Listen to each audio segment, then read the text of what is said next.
maame no de me catch omuntu no fo unze ma support no but omuntu no fo me hu bi da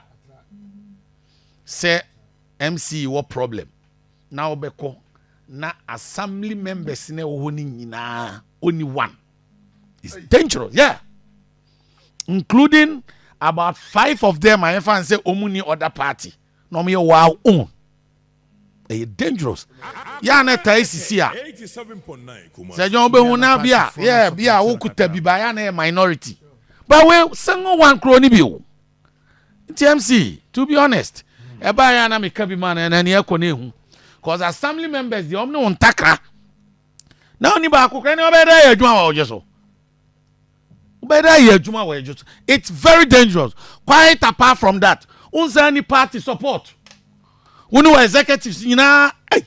na ne obeda meaning government appointees kura so nya den anyone fa when you ba we pm so you want me na click na dia biem eti say duro say nya nro mpanimfo friend nkasa because ye tena asam me hu bi say that eh den a nipa no be sorry etia but our minority be 5 6 2 7 at least one assemblyman cry or defender. Now this number of members only one any suban no mo hwe no mo ne nkasa enti yam kwam kwala MCs na ebi mu wasa suban ni bi ani omuntu amofo enye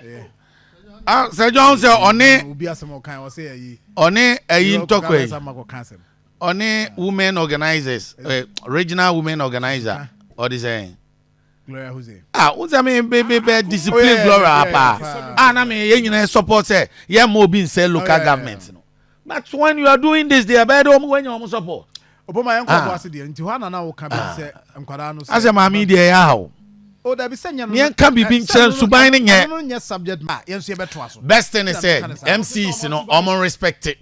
simple omo respect it untimi me tira me ye ho MC me ye sa senti sa so dia board of directors here from reshuffle no yen chenyi omo na emfa asomdwe mra simple nana